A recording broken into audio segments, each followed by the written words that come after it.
Hello, I'm Elke Summer, and this is the exciting world of Speed and Beauty, the show that lets you experience thrills like never before. We will show you incredible machines and daredevil drivers who risk their lives every time they tear off the line. On today's show, join us for a little 50s magic as we travel back in time for graffiti nights.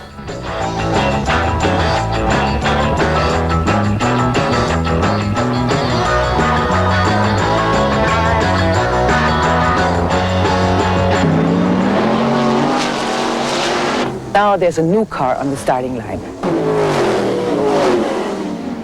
So get ready, because here come the outlaw racers. Welcome to the exciting world of Speed and Beauty. Go!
There are all kinds of race cars. I mean, there are the formulas, the stock cars, funny cars, but now there's a new car on the starting line.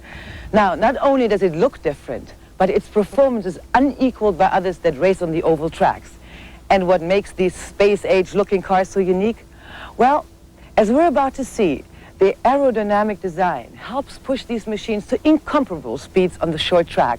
Speeds so fast that they are banned in many areas. So get ready, because here come the outlaw racers.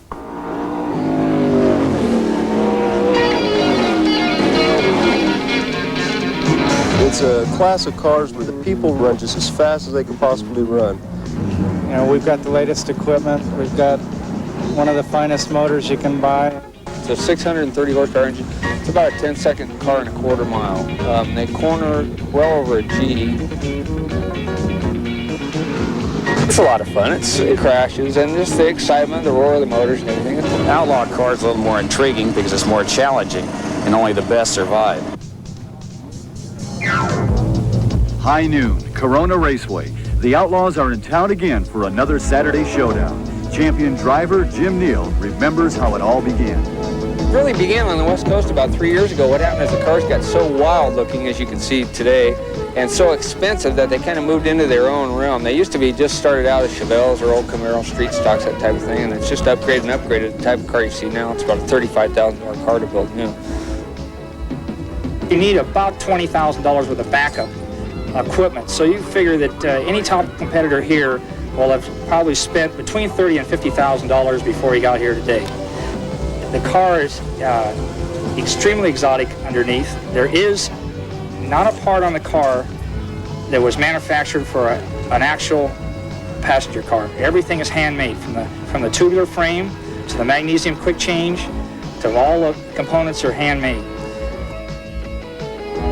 You've got to have a lot of aerodynamics, and these cars have them built in.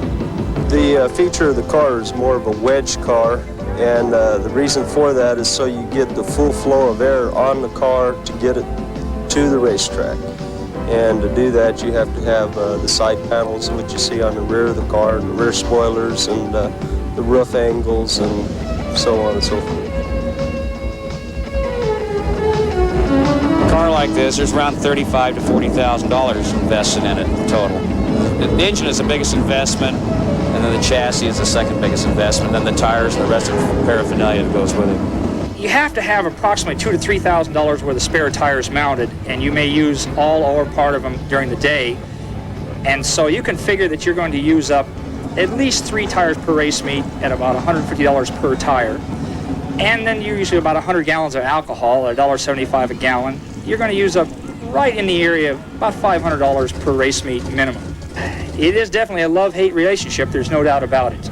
The high cost, the long hours, the long tows, the food on the road, sleeping in motels, being away from home, those are the bad parts.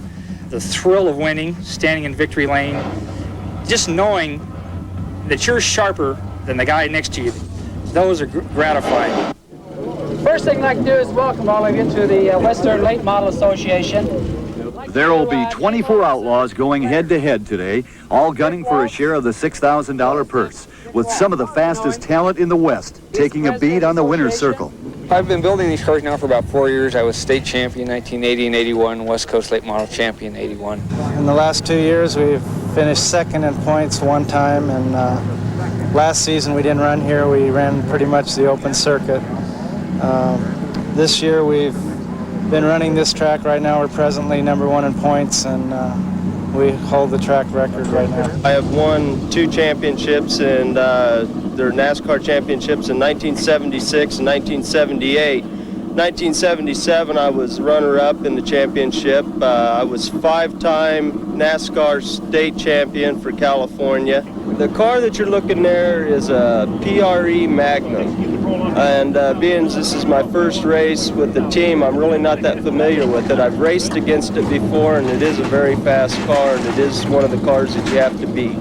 I've watched Rick for many years. I've seen him come up from when he first started racing. And in fact, the driver that drove for me before, we discussed on many occasions that if Rick had a ride like this, we felt that he would be unbeatable. Well, now he has this ride, and we're going to see.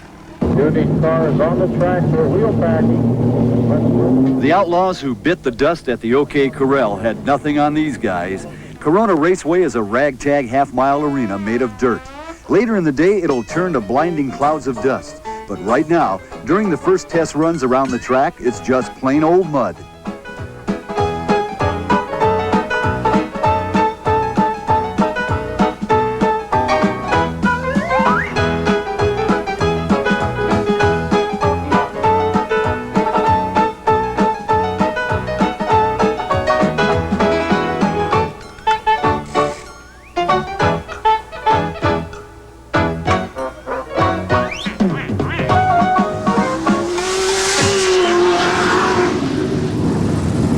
Don't let the comedy relief fool you. This can be a killer of a track.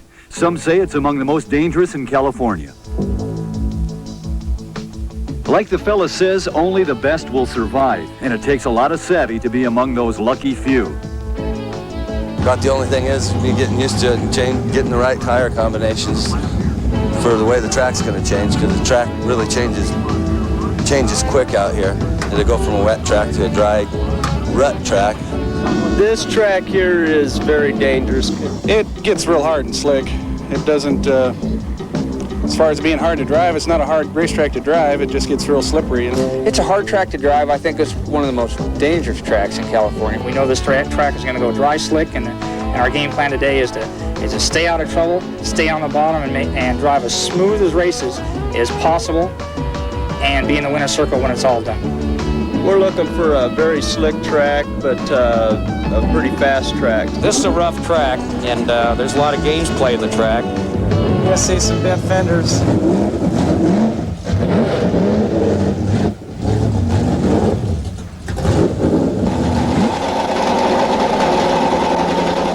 It's something to do on a Sunday afternoon. I guess it's a lot more fun than fishing. You try and get the dust out of your eyes for about the next 3 days. It's a lot of fun.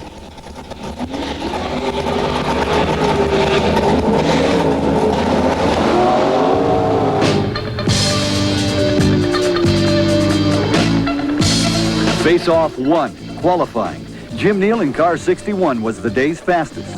At 21 38/100ths of a second on this torturous half-mile, that spells speed. This is probably the type of stock cars that have the most acceleration, the most speed, and that's what I like. As far as top speed, on this track here, particular track, you're probably looking at 115 to 120. You're looking at an average speed of somewhere in the neighborhood of about 85 miles an hour for a half-mile dirt track. So there's a lot of speed involved. By the time the qualifying runs were over, the field of 24 contenders was down to 23. Those left standing at the top of the heap were Bobby Goodwin in car 8, Rick Sipes in the B1 car, and Jim Minks in car number 2. Next event of the day, the Trophy Dash, with the top 4 qualifiers going head-to-head. And Jim Neal in car 61 was in the thick of it. All you look for going in the corner, you look at the apex as you go into the corner. Now these cars run 3-wheel brakes. They don't run right front brakes. So when we go in the corner, we push on the brakes, actually turns the car sideways, and that's how we slow them down. When you're going around the corner, it's just like if you're holding yourself at a 45-degree angle all the time, because the G-force is pushing you out, of course. And you set the car, and then you look at the wall, of course, as you come out of the corner and go down the straightaway. The cars lap the half mile in about 21 seconds flat. Fierce concentration and lightning reflexes are the name of this game. And third fastest qualifier Bobby Goodwin knows it. It's really hard to describe. You have to do it to, be able to know the feeling. Yeah, it's an e-ticket. Center stage in the winner's circle went to Rick Sipes in the B1 car. For Bobby Goodwin and the others, it was back to the pits.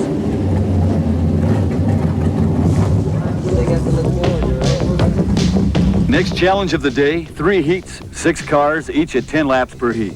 Still 23 cars in the running, but everyone knows the Corona half mile will soon be taking its toll.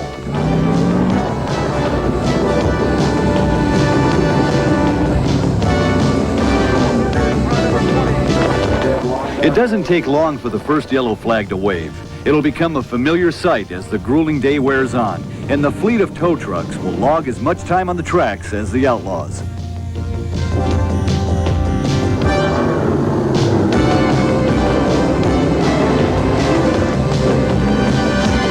In heat number 1, Jeff Digby in car number 17 roars past the checkered flag first. Bob Etrick in car number 80 battled his way to the number 1 spot in the second heat. It was late afternoon by the time the final heat got underway. The sun was low, but the readings on the tachometer stayed high, and Mark Welch streaked across the finish line first. As the dust settled, it was time to gird for the last battle of the day, the main event. In the light of the setting sun, the 23 survivors will spend the next half hour in feverish preparation for the final showdown. As night falls, the moment of truth is near at hand. The muffled roar of warming engines from the pit drifts across the arena, and the fans, like the long-ago crowds in Rome's ancient Colosseum, anxiously await the entrance of the gladiators. The green flag is moments away. Whoever emerges the winner tonight will have to survive 40 wild and woolly laps around this half-mile traffic jam before the checkered flag of victory is waved.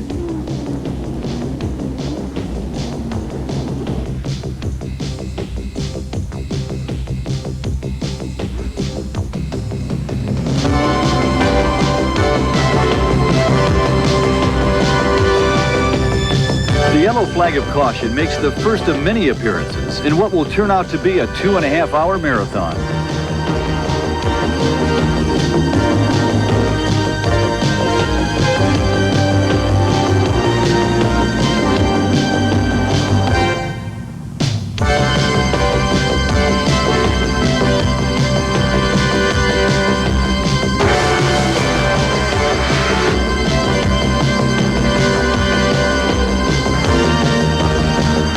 It's become a game of sheer survival as one by one the Corona racetrack takes its toll. It's 1 hour into the race and only 6 laps have been run, with the tow truck drivers logging nearly as many miles as the Outlaws themselves. As the Outlaws bite the dust, it's up to Tommy the tow trucker to pick up the pieces. We talked to him during one of his few breaks of the evening. Most of these guys are trying to win the race the first lap. Sometimes it's just the first time out with their cars. You know how the first race started, this one guy went around there and quit how many times, you know? It's just, like I say, there are a lot of new cars. These cars have got a lot of big bucks in them. To me, they look like funny cars at drag racing. But like I say, they're well-built cars. They spend a lot of work on them, a lot of money. These guys are like old ladies. They got half tungsten and they're real touchy about their cars. When you pick them up or push them, they expect you to do miracles, and you can't. All you can do is just help them. After they get going here, it should, go pretty good. I hope.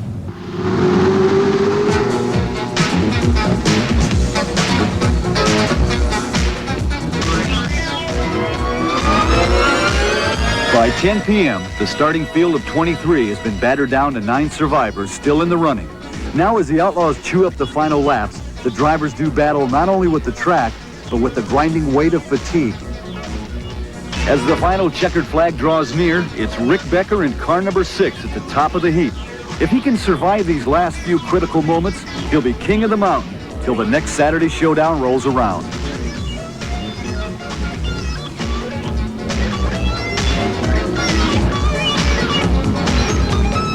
For Rick Becker, center stage in the winner's circle and $800 in first place money didn't come easy. I've seen a lot. I've seen a lot of dust in my eyes, for one thing, and second of all, I've seen a lot of cars that were very capable of beating me, have problems, and that's the name of the game, is you got to keep running to win, and I was fortunate enough to keep running. You can take it for what it's worth, and I guess I come out the lucky man tonight. Can you believe 24 of these monsters on one track all at the same time? That is quite something, isn't it? All right, please stay with us. There's more of the exciting world of Speed and Beauty coming your way.